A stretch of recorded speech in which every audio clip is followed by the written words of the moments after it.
Assalamualaikum warahmatullahi wabarakatuh. Bismillahirrahmanirrahim. Alhamdulillahirabbil alamin.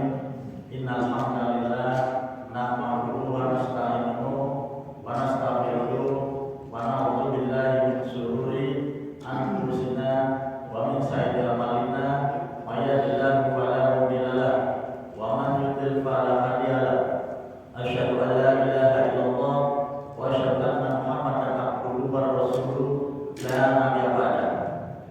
Hadirin jamaah sholat subuh yang insyaallah dirahmati Allah Subhanahu wa taala. Mari kita panjatkan puji dan syukur kita kehadirat Allah Subhanahu wa taala atas anugerah, nikmat, rahmat dan izinnya. Alhamdulillah, setelah pelaksanaan sholat subuh berjamaah dan diikuti atau dirangkai dengan taklim subuh yang akan disampaikan oleh Bapak Ustaz Ahmad Suwanto MPD. Semoga Allah tetap mencurahkan kita rahmat, kasih dan berkahnya.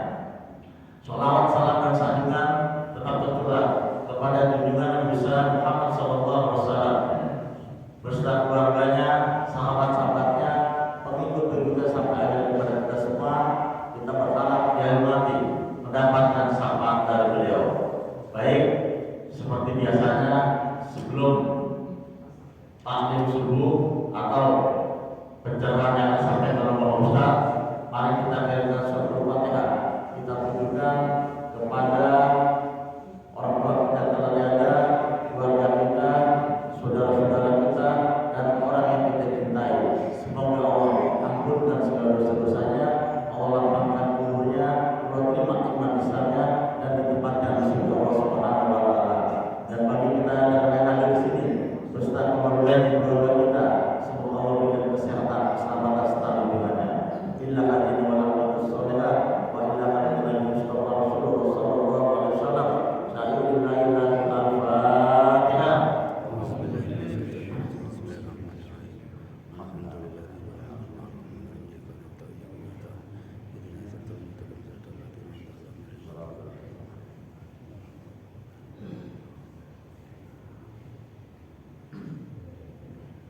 Baik, kita sama-sama mendengarkan kajian.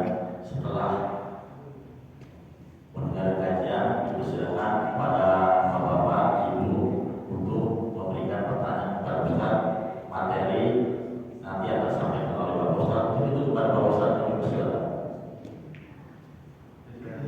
Bismillahirrahmanirrahim. Assalamualaikum warahmatullahi wabarakatuh. Waalaikumsalam. Alhamdulillahirabbil alamin. Wa bihi nasta'inu ala umuri dunya waddin. Wassalatu wassalamu ala khatamil anbiya'i wal mursalin sayyidina wa maulana Muhammadin wa ala alihi wa sahbihi ajma'in. Amma ba'du. Hadirin muhtaramin segenap jamaah Masjid Al-Furqan, bil khusus Pak Astes, segenap jajarannya dan DKM, Ketua DKM dengan seluruh jajarannya, bapak-bapak, semuanya yang hadir, baik yang offline di masjid maupun mendengarkan dari rumah. Mudah-mudahan semuanya dimuliakan Allah Subhanahu wa taala. Amin. Amin. Alhamdulillah pagi hari ini Allah Subhanahu wa taala anugerahkan kita bisa hadir di salah satu rumahnya ini, yaitu Masjid Al-Furqan. Ini adalah rumah Allah. Maka kalau rumah Allah itu bukan milik siapa-siapa, yang milik Allah. Dan tidak. Walaupun dia yang bangun, misalnya dibangun dengan dananya sendiri, tidak boleh diklaim ini milik saya karena sudah diwakafkan milik Allah Subhanahu wa taala. Ini anugerah yang sangat mahal, yaitu Allah memberikan taufik untuk kita bisa hadir sholat berjamaah. Kemudian kita bisa melanjutkan dengan taklim pagi, melanjutkan tafsir Al-Quran. Insyaallah pagi hari ini kita akan membahas surah Al-Baqarah ayat 211 sampai 215. A'udzubillahi minasyaitonir rajim. Sal bani Israila kam atainahum min ayatin bayyinah. Wa may yubaddil ni'matallahi min ba'di ma ja'atuhu fa inna Allaha syadidul 'iqab. Zuyyina lil ladzina kafaru al-hayatud dunya wa yaskharuna minal ladzina amanu wal ladzina taqaw fawqahum yawmal qiyamah wallahu yarzuqu man yasha'u bighairi hisab. Sal Bani Israil, sal ayyuhar rasul Bani Israil al-mu'anidin, lagi tanyalah, sal itu tanya. Bani Israil, tanyalah Bani Israil, wahai Rasulullah atau siapa saja yang membaca ayat ini yang menjadi khitab, yang diperintahkan ini memang asalnya adalah Rasulullah, tapi kemudian tentu perintah untuk Rasul juga merupakan perintah untuk seluruh umatnya. Kalau nggak percaya tanya, itu Bani Israil. Kam atainahum min ayatin bayyinah. Tanya Bani Israil yang tidak mau beriman itu, berapa banyak ayat-ayat kami, mukjizat-mukjizat kami, yang tanda-tanda kebesaran kami yang sangat jelas sekali di dalam kitab mereka yang menunjukkan kepada kebenaran. Di dalam kitab Taurat sudah banyak sekali penjelasan ayat-ayat Allah yang begitu jelas yang menunjukkan kebenaran. Tapi fakafaru biha, tapi kemudian mereka kufur, tidak mau beriman. Wa'radu anha, dan berpaling dari penjelasan-penjelasan Allah, berpaling dari ayat-ayat Allah yang begitu jelas. Wa harrafuha an mawadhiha, tidak hanya berpaling, tapi mereka juga merubah ayat-ayat itu dari tempat-tempatnya, diganti-ganti sesuai dengan seleranya. Wa may yubaddil ni'matallah, dan siapa yang merubah nikmat Allah, yang maksud nikmat Allah adalah agama Allah, dinullah. Karena tidak ada nikmat yang lebih mahal melebihi nikmat kita diberikan keimanan, kita diberikan agama ini nikmat yang paling mahal. Yang lain memang nikmat, tapi tidak ada yang lebih mahal dari nikmat agama. Wa yakfuru biha min ba'di ma'rifat, kemudian mereka kufur dengan nikmat itu setelah mengetahuinya. Kalau sebelumnya nggak tahu, sebelum zaman, ya bukan zaman, maksudnya masih maklum. Tapi sebelumnya sudah tahu, tapi kemudian tidak beriman. Wa qiyamul hujjah alaihi biha, dan sudah disampaikan alasan-alasan kenapa mereka harus beriman. Sampaikan hujjah-hujjah. Fa inna Allah ta'ala syadidul iqab lahu, maka kalau demikian Allah Subhanahu wa taala maha dahsyat hukumannya untuk mereka. Sudah dikasih penjelasan begitu jelas, tetap tidak beriman. Ya, kalau dihukum itu ya bukan salah yang menghukum, tapi karena mereka yang keberatan. Masyaallah muslimin rahimahullah. Zuyyina lil ladzina kafaru al-hayatud dunya. Zuyyina itu dihias-hiasi, diperindah, dipercantik dalam pandangan mereka. Padahal aslinya itu buruk. Cuma dalam pandangan mereka itu seakan-akan indah, seakan-akan bagus. Ini hati-hati. Zuyyina lil ladzina kafaru al-hayatud dunya, orang kafir itu dibuat indah dalam pandangan mereka. Ini kehidupan dunia. Kehidupan dunia di mata mereka itu begitu indah. Orang-orang yang tidak percaya akan Allah Subhanahu wa taala dijadikan kehidupan dunia ini kelihatan indah dengan segala kenikmatannya, sehingga kemudian mereka yastahzi'una bil mu'minin. Kemudian akhirnya mereka menghina orang-orang beriman. Ini dulu orang-orang Quraisy, mereka menghinakan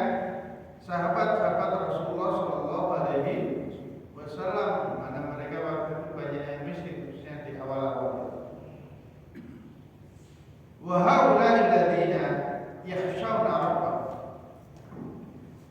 Ini sebagai memang yang disebutkan adalah orang-orang kafir. Tapi kita sebagai orang-orang yang beriman juga tetap hati-hati, khawatir juga zuyina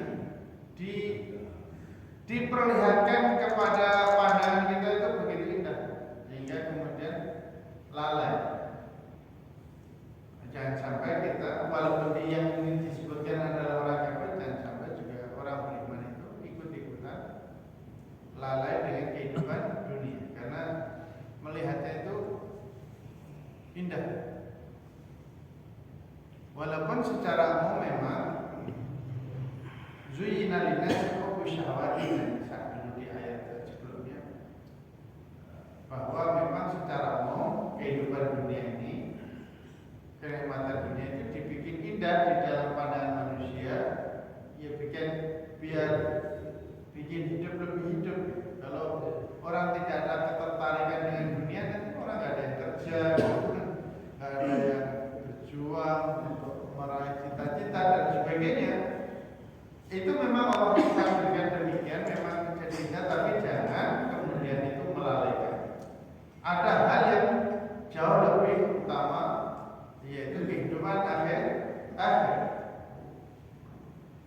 Dan memang Allah jadikan nafsu itu ada agar bisa menikmati kehidupan dunia. Yang penting kemudian jangan sampai melalaikan hal yang lebih utama, yaitu kehidupan akhir.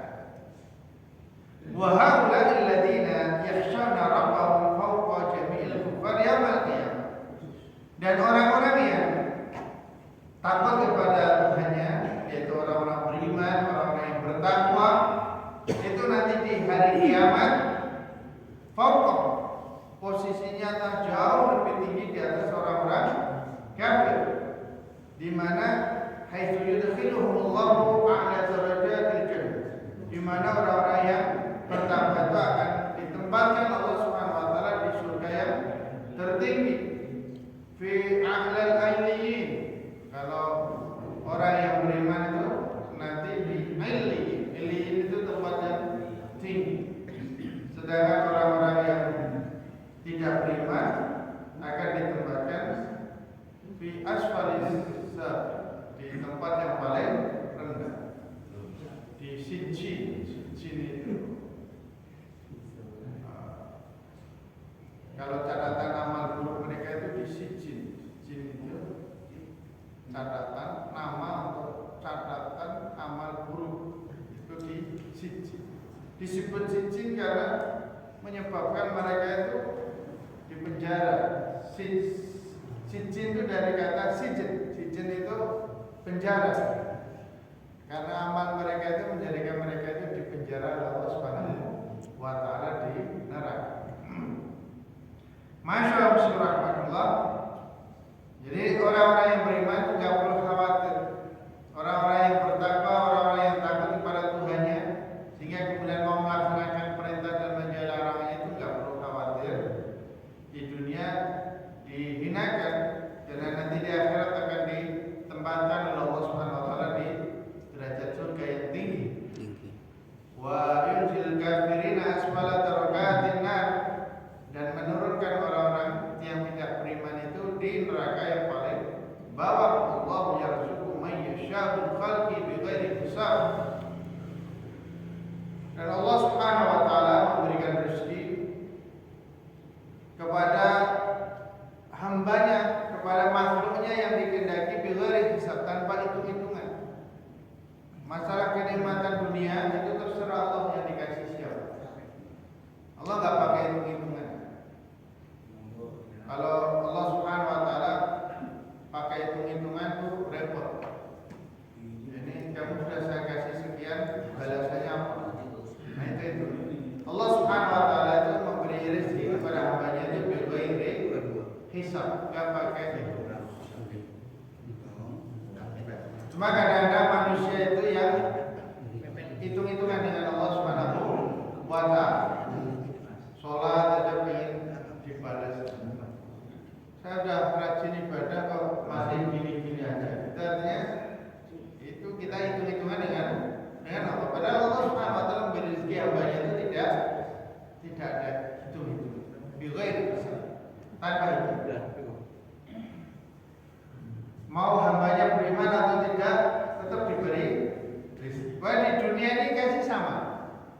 beriman mau nggak beriman semuanya dikasih rezeki Allah Subhanahu wa Ta'ala.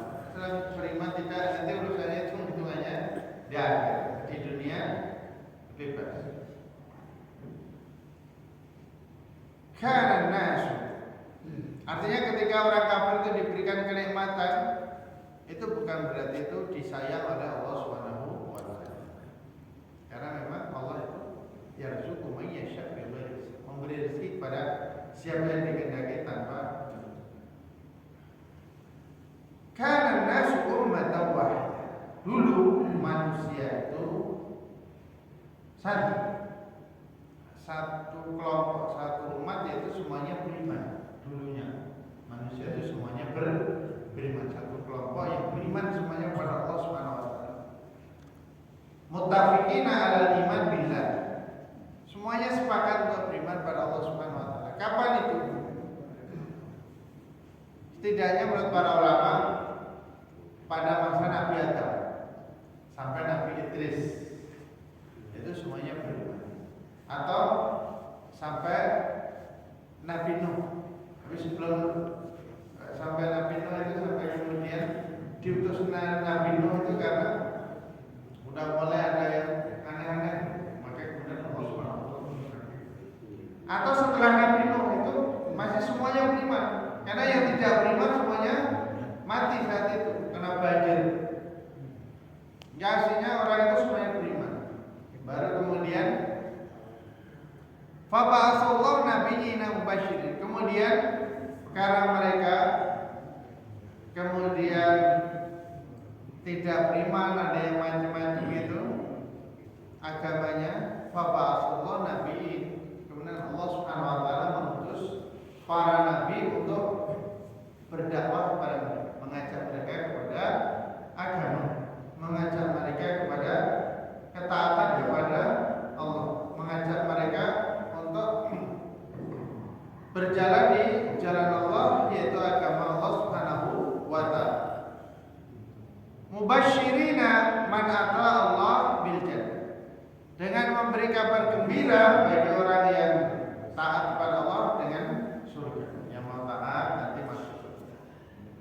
Wa muhadzirina man kafara bi wa asahu anna, dan memberi peringatan bagi orang yang tidak taat nanti masuk neraka. Tugas Nabi itu mubasyirin wa mundhir, memberi kabar gembira dan nakut-nakuti. Kalau kamu taat nanti masuk surga, kalau nggak taat masuk neraka. Itu tugasnya. Ngasih tahu aja. Masalah hidayah itu hak Allah Subhanahu wa Ta'ala. Tugas Nabi itu cuma ngasih tahu, ngasih kabar gembira dan ngasih peringatan.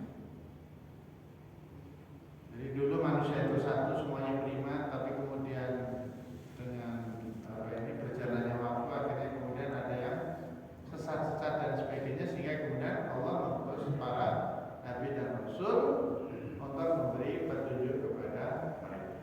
Tidak ada satu kaum yang tidak diutus kepada mereka seorang rasul yang memberi peringatan. Semua kaum itu diutus kepada mereka rasul untuk memberi peringatan. Cuma ada yang diceritakan di dalam Al-Quran, ada yang tidak. Karena kalau diceritakan semua kita bingung, nanti ngapalinya banyak banget. Yang diceritakan saja yang 25 nabi dan rasul itu banyak yang kita nggak hafal namanya itu. Kecuali yang dimudahkan dibikin lagu-lagu itu lebih gampang. Jadi kalau suruh nyebut satu-satu kadang masih kelepotan. Itu cuma 25. Kalau semua nabi dan rasul diceritakan dan wajib diketahui namanya, repot. Karena jumlah nabi itu 124.000. Menghafal satu-satu. Itu hikmah Allah Subhanahu wa Ta'ala tidak disebutkan. Jelas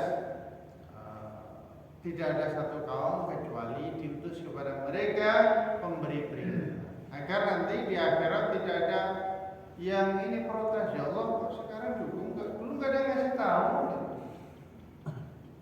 Allah tidak akan menghukum satu kaum nanti di akhirat kecuali pasti sebelumnya itu sudah diutus kepada mereka pemberi peringatan. tahu. Itu bedanya. Kalau Allah itu enggak menghukum kecuali sudah diutus kepada mereka itu pemberi peringatan. Tiba-tiba langsung operasi di jalan. Ada melanggar, langgar aturannya mana? Dikasih tahu dulu, kasih penjelasan.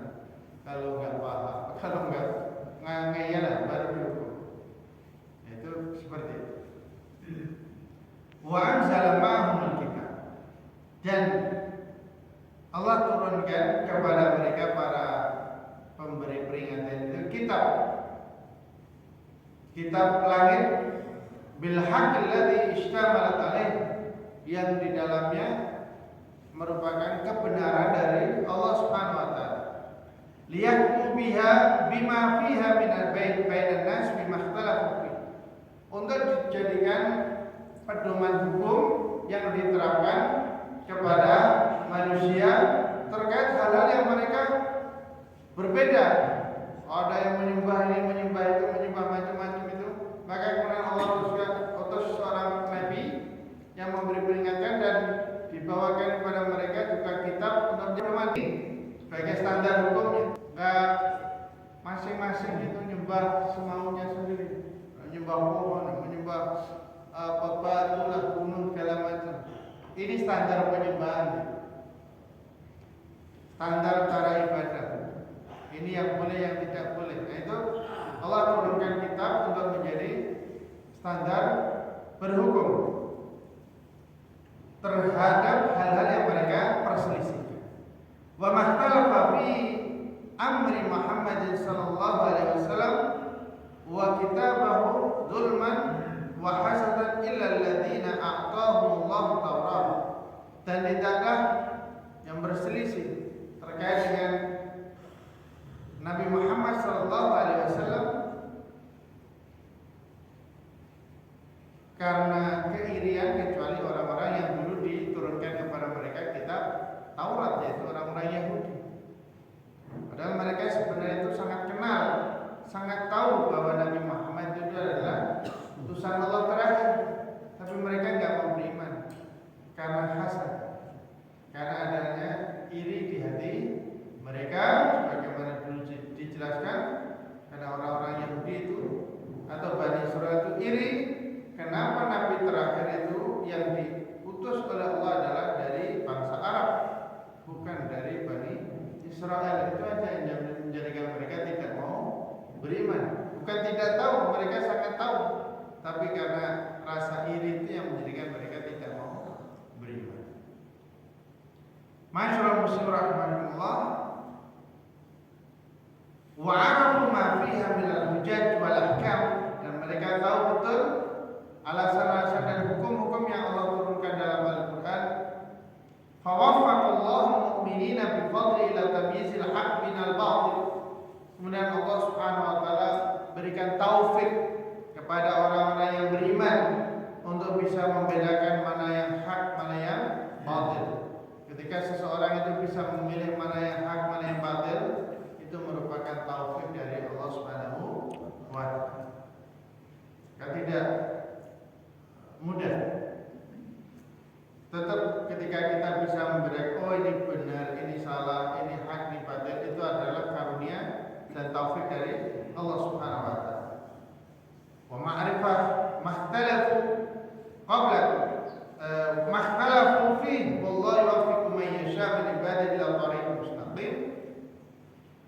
Dan mengetahui kenapa mereka tidak beriman dan sebagainya itu merupakan taufik dari Allah. Dan Allah Subhanahu wa taala memberikan taufik hidayah kepada orang yang dikehendaki dari kalangan hamba-hambanya menuju jalan yang lurus, yaitu agama. Jadi ketika kita mendapat hidayah, mendapat taufik dari Allah, beriman, ya, semangat beribadah, itu adalah taufik dan anugerah yang sangat mahal dari Allah Subhanahu wa taala untuk kita. Maka kewajiban kita untuk merawatnya. Rabbana la tuzigh qulubana ba'da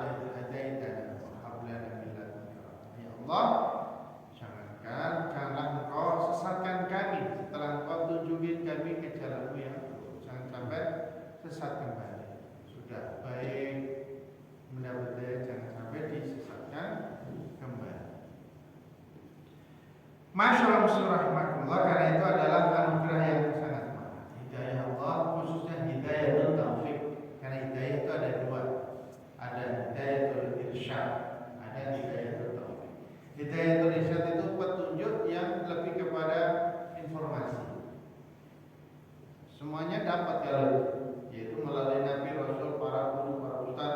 Wah, dengar ceramah itu, pengajian dengar, tapi yang kemudian mendapat hidayah atau taufik untuk tergerak ibadah, tergerak untuk melakukan kebaikan, itu tidak semua orang mendapatkan. Mudah-mudahan kita senantiasa mendapat taufik dari Allah Subhanahu wa taala untuk semangat ibadah sampai akhir hayat. Am hasibtum an tadkhulul jannah? Am hasibtum, apakah kalian mengira kalian akan masuk surga?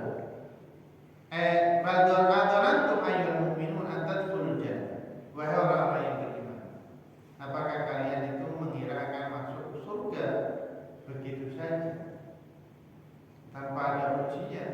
Walamma yusibkum minal ibtila, padahal kalian belum ditimpa ujian sebagaimana yang menimpa orang mukmin terdahulu.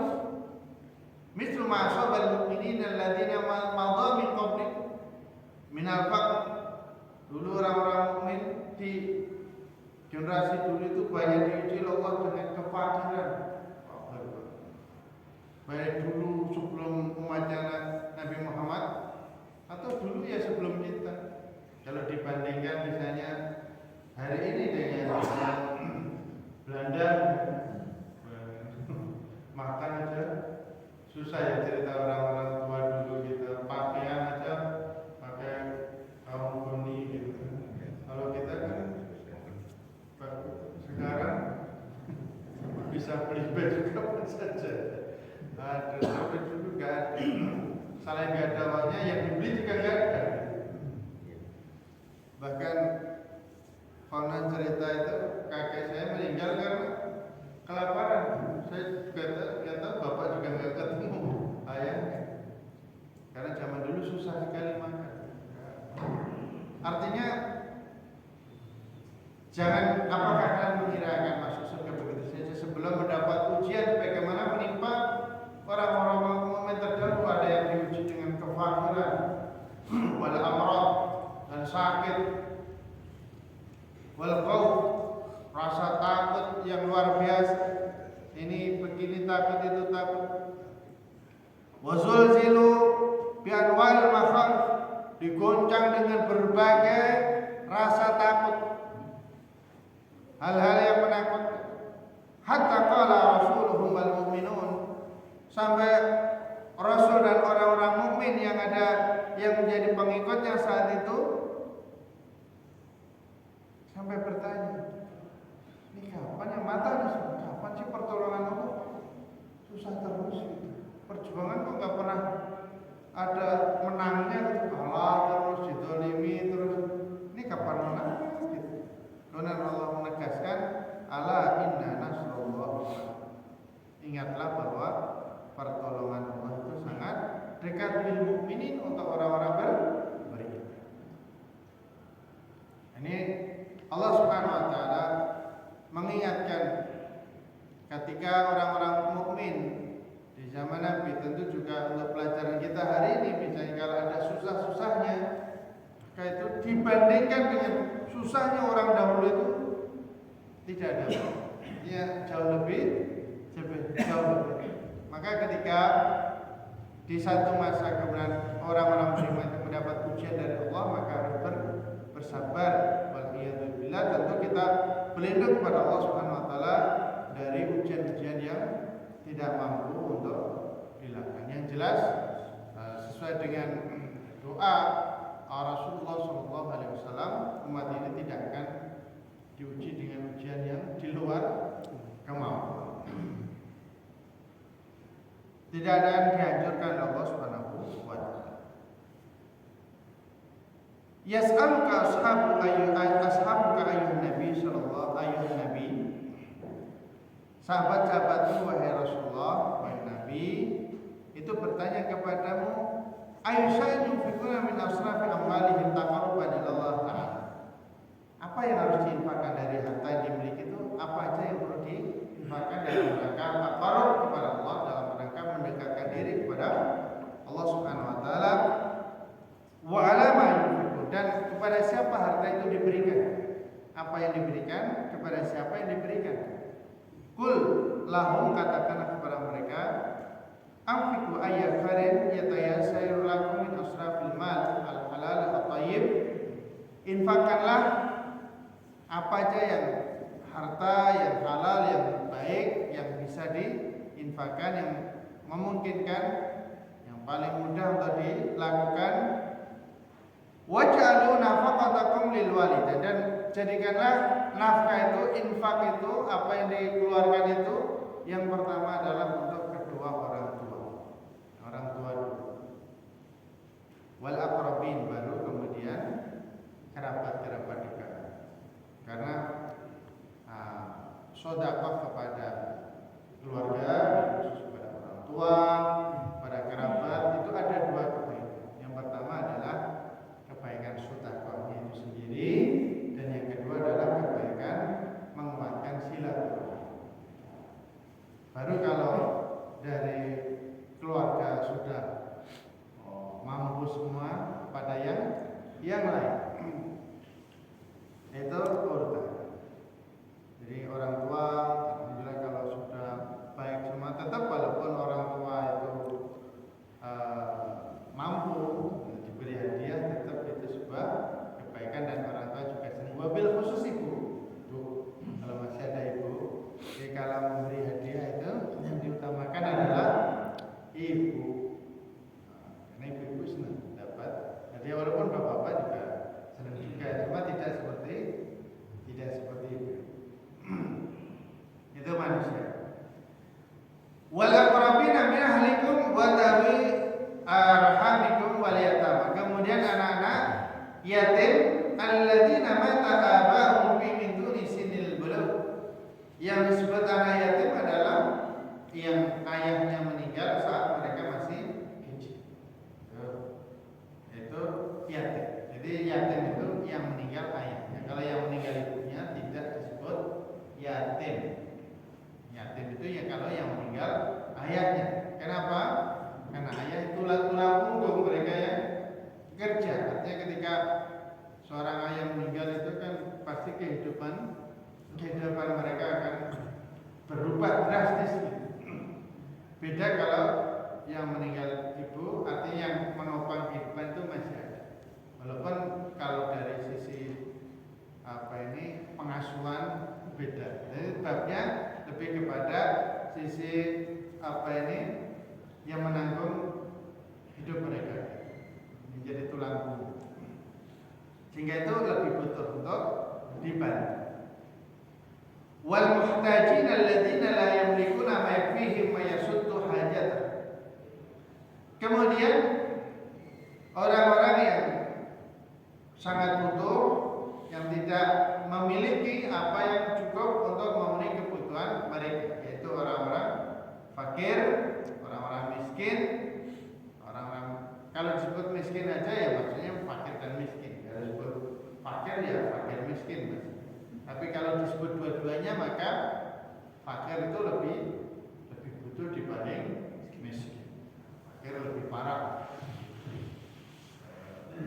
kondisinya dibanding miskin. Kayak kalau misalnya bantuannya terbatas, maka fakir dulu yang didahulukan baru miskin. Miskin memang kurang tapi masih bisa lah, kan napas-napas dikit. Jadi kalau fakir itu benar-benar napasnya itu udah mau habis. Ukurannya adalah orang fakir itu penghasilannya itu di bawah separuh kebutuhan. Jadi orang fakir itu kalau punya penghasilannya itu di bawah dari separuh kebutuhan. Kebutuhan pokok, kalau malah keinginan mah nggak ada habisnya. Tapi kebutuhan makan, ya sandang pangan papan itu paling utama. Walaupun sekarang ada tambahan paketan, data. Tetapi yang utama itu artinya fakir itu penghasilannya di bawah separuh kebutuhan. Kebutuhannya 10 misalnya, penghasilannya cuma 4, 3 atau bahkan nggak punya penghasilan, itu maksudnya fakir. Sedangkan miskin itu punya penghasilan tapi tidak sampai cukup, tapi sudah di atas separuh dari kebutuhan. Misalnya kebutuhannya 10, dia penghasilannya 6 atau 7, itu maksudnya miskin. Ya kurang sih, tapi nggak parah banget dibanding dengan fakir. Makanya kalau misalnya ada kan maka fakir itu hidup. Kalau disebut fakir aja ya semuanya itu masuk. Atau disebut miskin aja maka semuanya itu masuk. Tapi kalau dua-duanya disebut berarti fakir itu lebih parah daripada miskin. Wal masakin wa ibn sabil, dan al musafir, ibnu sabil itu anak jalanan, maksudnya adalah musafir.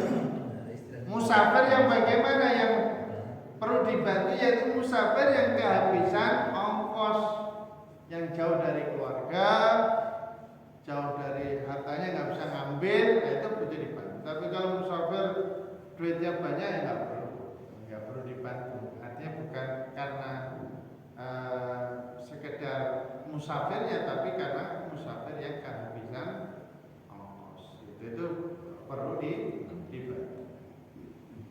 Karena beda, para musafir itu beda dengan pribumi. Misalnya orang rumahnya situ walaupun kurang-kurang masih bisa, paling tidak masih bisa tidur di tempatnya atau nggak bingung. Tapi kalau musafir nggak bingung kemana-mana, maka butuh dibantu. Wa ma taf'alu min khairin fa innallaha ta'ala bihi. Kebaikan apapun yang kalian lakukan, maka sesungguhnya Allah Subhanahu wa taala itu Maha tahu. Enggak perlu khawatir, Allah itu tidak. Ini biasa di akhir ayat itu ketika Allah perintahkan ini dan itu biasanya ada catatan khusus. Catatan khusus yaitu penegasan fa innallaha bihi. Kebaikan apapun yang kalian lakukan itu pasti Allah mengetahui. Jadi nggak usah ragu untuk melakukan kebaikan. Nanti gimana? Jajan nggak tercatat, nggak usah khawatir.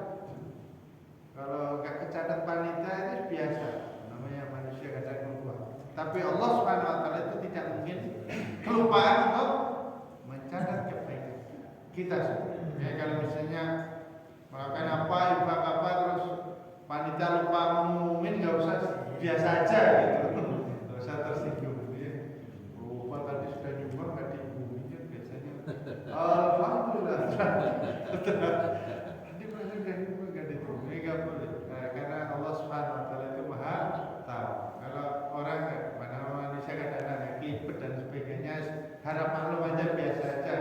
Bahkan itu jauh kadang-kadang lebih baik gitu kan, untuk mengurangi potensi riya dan sebagainya. Kalau kelewat misalnya, udah nggak usah apa. Tapi kalau Allah Subhanahu Wa Taala jelas Maha tahu, nggak akan ada yang lewat. Insyaallah aman, pahalanya itu insyaallah aman, nggak perlu khawatir. Wallahu a'lam bishawab. Masih ada waktu ini terkait dengan tadi ayat 211 sampai 215. Barangkali ada yang ingin ditambahkan, ditanyakan, wali tafadhal masykurun wa masykurun insyaallah.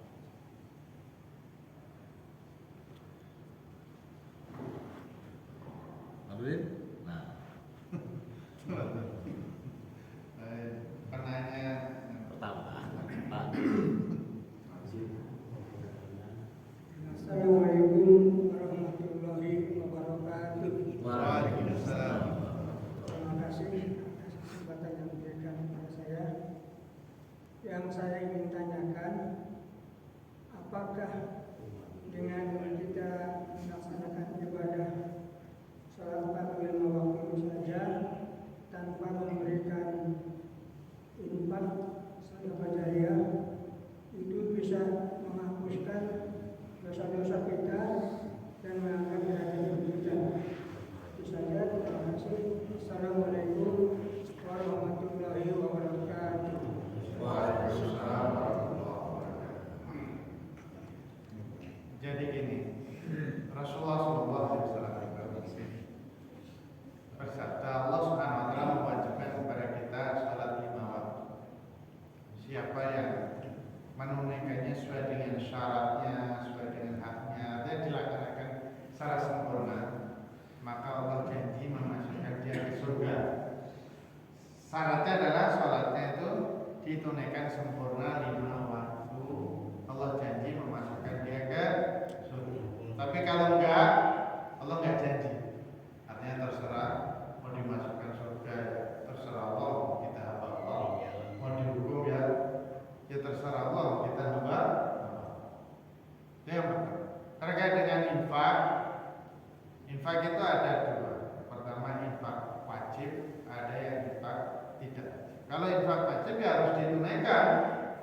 Infak wajib itu apa? Yaitu zakat. Itu infak wajib, itu ya harus ditunaikan kalau memenuhi syarat, memenuhi kualifikasi menunaikan zakat ya harus ditunaikan. Adapun di luar itu yang sunnah-sunnah memang tidak wajib. Ya kalau berinfak ya alhamdulillah, kalau tidak ya tidak perlu dipaksa, enggak wajib. Tapi apakah kemudian amal-amal wajib kita itu sudah sempurna apa belum? Kenapa kita dianjurkan untuk perbanyak sunnah-sunnah? Itu tujuannya adalah barangkali di dalam pelaksanaan kewajiban kita itu ada kurang-kurang, sehingga kemudian ditambal dengan yang sunnah-sunnah. Selain bahwa ibadah sunnah itu juga meningkatkan derajat kita di sisi Allah Subhanahu wa Ta'ala, termasuk derajat di surga.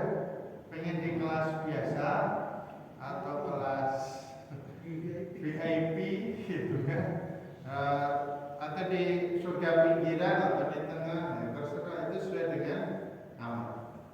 Memang asal kewajiban itu ditunaikan itu bisa masuk surga. Insya Allah masuk surga.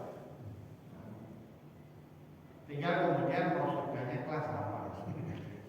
Ya kayak kita aja di dunia aja kan pengennya kelasnya yang ya berkelas tadi.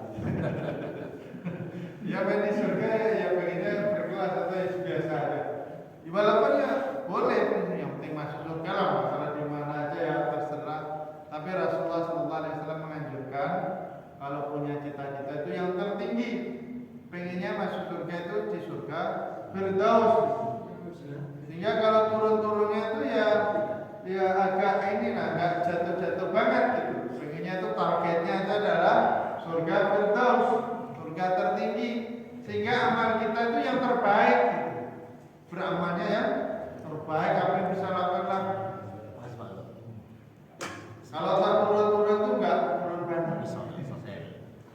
Jadi seperti itu, yang jelas ketika seorang hamba itu melakukan kewajiban, itu insya Allah sudah masuk. Yang sering diceritakan itu ada seorang badui mendatangi Rasulullah SAW. Ya Rasulullah, setelah aku masuk Islam ini kewajiban apa? Sholat 5 waktu. Terus apa lagi? Zakat. Terus apa? Puasa Ramadan. Apa lagi? Haji. Sekali haji. Sumber. Pernah ada yang nanya? Itu sekali atau berulang? Seandainya aku jawab tiap tahun, itu pasti kalian akan mampu. Sekali aja tidak semuanya punya kesempatan, apalagi kita yang jauh. Akhirnya orang Badui ini berkata kepada Rasulullah, ya Rasulullah, aku akan lakukan itu saja, enggak aku tambahi, enggak aku kurangi. Sholat ya semuanya 5 waktu aja, kagak ada kopi yang buat dia sunnah-sunnah yang enggak. Wah, saya sholatnya cuma 5 waktu aja. Zakat ya zakat aja, gak pakai sedekah infak apa, ada pengumuman di masjid mau bangun, enggak, pokoknya saya zakat aja. Ada yang puasa, saya puasa Ramadan aja. Akhirnya kemudian orang itu pergi. Kata Nabi apa? In sodaqona. Oke, masalah Rasulullah. Kalau orang ini jujur, benar apa yang dia sampaikan, dia akan selamat, artinya masuk surga. Artinya melakukan kewajiban haji itu sudah bisa menyebabkan seorang masuk surga. Kenapa kita tambahkan dengan sunnah? Barangkali di dalam menjalankan kewajiban itu ada kurang, termasuk juga bisa meningkatkan derajat di surganya Allah Subhanahu wa Ta'ala. Demikian jam. Mungkin ada. Pak Jitri, nama Pak Jitri, fakir, miskin. Ayo Pak Jitri, biar jelas. Ayo Pak Jitri. Layar. Anjay. Ayo, tanya fakir miskin nih. Ayo.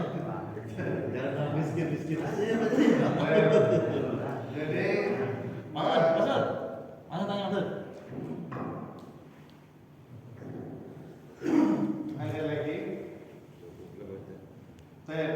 Jadi fakir itu lebih parah daripada miskin. Makanya orang mukmin itu tidak boleh fakir. Kalau miskin masih oke, tapi kalau fakir jangan. Sehingga kemudian Rasulullah itu berdoa, mengajarkan doa, Allahumma inni a'udzubika minal kufri wal faqr. Ya Allah, aku berlindung kepadamu dari kufur dan fakir. Artinya karena berlindung ini, maka itu menunjukkan sangat dijauh, jangan sampai level fakir. Kalau miskin masih oke, karena Rasulullah berdoa, Allah maj'alni miskinan. Ini doa yang paling tidak jarang diikuti oleh umatnya. Ya Allah, jadikan aku miskin. Ada yang berdoa seperti itu. Doanya mintanya banyak. Kalau Rasulullah doanya, ya Allah, jadikan aku miskin dan bangkitkan bersama orang-orang miskin. Dan tidak. Ini doa yang jarang diikuti. Kalau doa-doa yang lain hanya diikuti, doa ini jarang yang benar. Jadi kalau orang mukmin, kalau miskin masih enggak masalah. Tapi kalau fakir jangan, karena itu sangat berat sekali. Kata fakir yang punya kufran, hampir-hampir saja kefakiran itu menyebabkan orang itu menjadi kufur. Karena orang kalau saking butuhnya itu bisa mudah menggadaikan keimanan. Kalau kondisinya terjepit banget, butuh banget, terus ada yang menawarkan bantuan, bisa bantu ini. Yang penting kamu berubah, berpindah agama misalnya, itu bisa mudah kok. Makanya jangan sampai orang beriman itu sampai level syukur minimal, syukur kaya raya dan banyak berinfak itu jauh lebih baik. Wallahu a'lam. Demikian ya, dan misalnya ada lagi yang ditanyakan oleh teman-teman. Baik. Sambil menikmati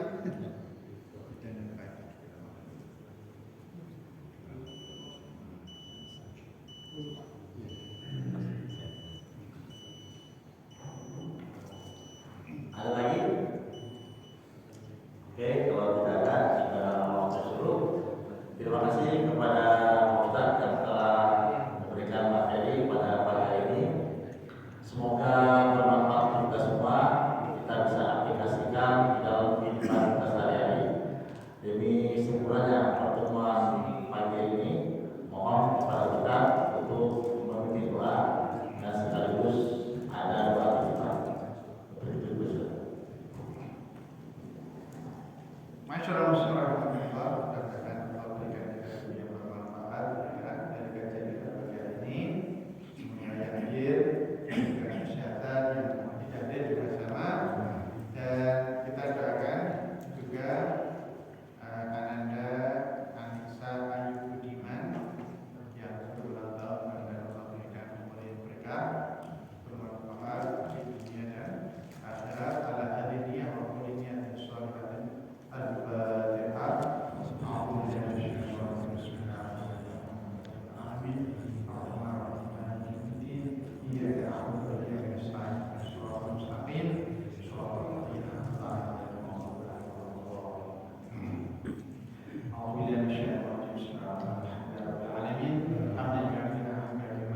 kepada Allah yang telah memberikan konsumsinya pada hari ini.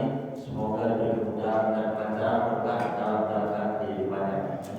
Dan untuk itu pada pagi hari ini kita memakai YouTube. Kita tentunya berharap setelah pulang silakan subscribe, like, and share. Ya. Dan terima kasih pula kepada jamaah yang telah hadir